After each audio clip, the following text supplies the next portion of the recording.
Nokia नाम तो सुना ही होगा। आखिरकार क्या वजह था जो नोकिया आज के समय में इतना पॉपुलर या फिर सक्सेस नहीं हो पाया? क्या वजह है? अपने ज़माने में नंबर 1 ब्रांड होते थे, लेकिन स्मार्ट के समय में नोकिया पूरा पीछे पड़ गया है या फिर पछड़ गया है।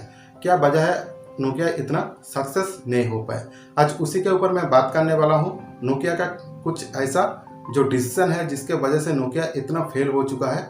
जैसे नोकिया वर्ल्ड में सबसे बड़ा लार्जेस्ट कंपनी में से एक था, मतलब फ़ोन कंपनी में से एक था, वो आज वर्ल्ड में सबसे पिछड़ते हुए कंपनी में से एक है।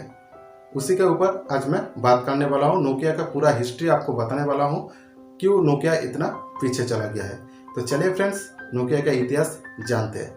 हेलो फ्रेंड्स, मैं हूं नील और आपको मेरे टेक्निकल चैनल में बहुत स्वागत है। आओ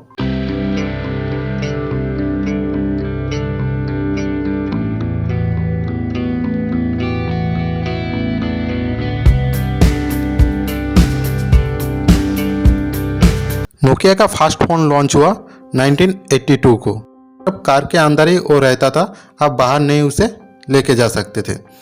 तो आप सुन के हैरान हो जाओगे फ्रेंड, उस फ़ोन का उस समय वेट था 10 किलो। हाँ फ्रेंड्स, आपने सही सुना, उस फ़ोन का वेट 10 किलो था। उसके बाद उसी साल में नोकिया ने सेकंड फ़ोन लॉन्च किया, जिसका वेट थोड़ा कम कर दिया गया था, लेकिन वो भी कार के अंदर ही इस्तेमाल किया जाता था। उस फ़ोन का वेट 5 किलो कर दिया गया था। उसके बाद नोकिया ने थोड़ा अपने ऊपर कुछ चेंज किया और 5 साल के बाद अपना थर्ड फ़ोन लेके आया, वो 1987 में। उस फ़ोन का वेट 800 ग्राम था, लेकिन उस फ़ोन का एक सबसे अच्छा बात था कि वो आप कहीं भी लेके जा सकते। तो वो CDMA फ़ोन था, मतलब उस समय जितना भी फ़ोन लॉन्च किया गया था वो सिर्फ CDMA फ़ोन ही था, मतलब उसी के अंदर ही सब कुछ इनबिल्ट किया जाता था। उसके बाद सबसे नोकिया का जो सबसे बड़ा चेंज आया 1991 में। नोकिया ही था जो सबसे पहले GSM वाला फ़ोन लॉन्च किया था, वो 1991 में। उसके बाद 1992 में 1011 हैंडसेट यूरोप, एशिया और अफ्रीका का पूरा मार्केट पकड़ लिया था। इतना बड़ा मार्केट कर लिया था नोकिया, तो धीरे धीरे नोकिया अपने ओर बढ़ रहा था, मतलब मोबाइल के मार्केट में सबसे टॉप में रहने के लिए वो धीरे धीरे बढ़ रहा था और धीरे धीरे करके मोटोरोला को पीछे छोड़ रहा था। उसके बाद नोकिया में सबसे बड़ा चेंज आया 1994 में। 100 लॉन्च किया। उस फ़ोन का टारगेट था, मतलब उस समय नोकिया ने सोचा था कि उसको कम से कम पूरे वर्ल्ड में 4 लाख फ़ोन सेल करेगा, लेकिन देखते देखते नोकिया इतना पॉपुलर हो गया था कि वर्ल्ड में 2 करोड़ फ़ोन बेचा है फ्रेंड्स। मतलब नोकिया का सबसे बड़ा चेंज जो आया है 1994 में। उसके बाद नोकिया ने अपने अंदर बहुत सारा चेंज करने लगा, बहुत एम्प्लॉय भी अपने अंदर लेके आया, बहुत टेक्नीशियन भी लेके आया। उसके बाद नोकिया का सबसे बड़ा जो चेंज आया 2003 से लेके 2005 में। उस समय नोकिया ने 2 ऐसा फ़ोन लॉन्च किया, शायद 19 में जो जन्म किया है इस्तेमाल नहीं किया होगा ऐसा आदमी आपको नहीं मिलेगा। मैं फ्रेंड्स खुद ही वो दोनों फ़ोन यूज किया हूँ। मेरा फर्स्ट फ़ोन था 1100 और उसके बाद मैं 1110 भी यूज किया हूँ। मतलब वर्ल्ड का 70% फ़ोन 1100 और 1110 था। तब नोकिया का इतना बड़ा मार्केट कोई सोचा नहीं था कि उसको कोई भी पीछे लेके आ सकता है। उसी समय 2005 के बाद ही गूगल और एप्पल का जन्म हुआ। गूगल और एप्पल ने मिलके एक साथ काम करने लगा। उसके बाद वो धीरे धीरे एंड्रॉयड सिस्टम बनाने लगा और एप्पल का iOS सिस्टम बनाने लगा।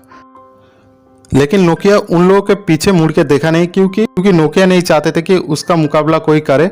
इसीलिए एप्पल और जो गूगल कर रहा था एंड्रॉयड सिस्टम, iOS सिस्टम, वो नोकिया पीछे मुड़ के नहीं देखा।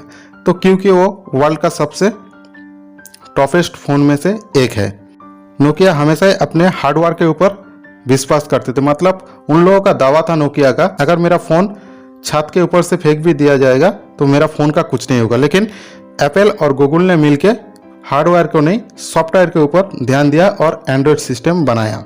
उसके बाद धीरे धीरे करके एप्पल और गूगल बढ़ता चला गया और नोकिया छोटा होता चला। अपने ईगो के वजह से वो एंड्रॉयड सिस्टम में नहीं जाना चाहते थे, अपने हार्डवेयर के ऊपर ही उन लोगों का विश्वास था।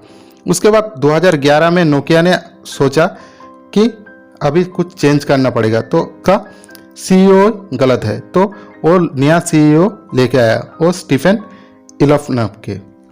तब नोकिया ने जाके कुछ चेंज किया, लेकिन फ्रेंड्स चेंज ऐसा किया कि नोकिया ऊपर उड़ने के वजह से नीचे दब गया। तब मार्केट में Lava, Micromax, Intex, Oppo, Vivo, Mi चला आया था और पीछे से दौड़ने लग गया था। मतलब मार्केट के ऊपर वो हावी हो रहा था अपना एंड्रॉयड सिस्टम के वजह से। लेकिन नोकिया क्या किया, एंड्रॉयड के मतलब अपने ईगो के वजह से फिर से वो एप्पल और गूगल के पास ना जाके वो क्या किया, माइक्रोसॉफ्ट के पास चला गया और अपना विंडोज़ फ़ोन बनाने लगा। ये था नोकिया का सबसे बड़ा गलती, जो नोकिया आज पिछड़ गया है। इसके वजह से वो अपने नया नया फीचर्स फ़ोन लेके आने के लिए सोचा, वो भी विंडोज़ के ऊपर। जब विंडोज़ वाला फ़ोन आया तो उतना ज़्यादा चला नहीं, क्योंकि विंडोज़ मोबाइल में उतना पॉपुलर नहीं था। तो धीरे धीरे करके विंडोज़ फ़ोन भी धीरे धीरे बंद होने लगा और नोकिया मार्केट से गायब हो गया था। तो फ्रेंड्स ये हमेशा ये बात आपको ध्यान रखना है कि अगर आपको आगे बढ़ना है तो अपना ईगो को कंट्रोल करना चाहिए कि मैं आज सबसे महान हूँ, लेकिन एक दिन ऐसा आएगा कि आपके ऊपर भी कोई आ सकता है। मतलब अपना ईगो को छोड़ना है और एक साथ होके काम करना है। बिजनेस का यही रूल्स है। आई होप मेरा दिया गया इन्फॉर्मेशन से आपका थोड़ा सा भी मदद हुआ है, तो प्लीज़ मेरा चैनल को सब्सक्राइब कर दीजिए और साइड में दिया गया बेल आइकन को भी प्रेस कर दीजिए, जिससे मेरा और भी मोटिव बढ़े ऐसा नया नया वीडियो बनाने के लिए और आपके पास सबसे पहले नोटिफिकेशन जाए जब भी मैं नया वीडियो डालूं। जो पुराना फ्रेंड मेरा वीडियो देख रहे हैं उनको दिल से शुक्रिया। तो मिलते हैं नेक्स्ट वीडियो में, तब तक के लिए स्वस्थ रहे, मस्त रहे। जय हिंद, जय भारत।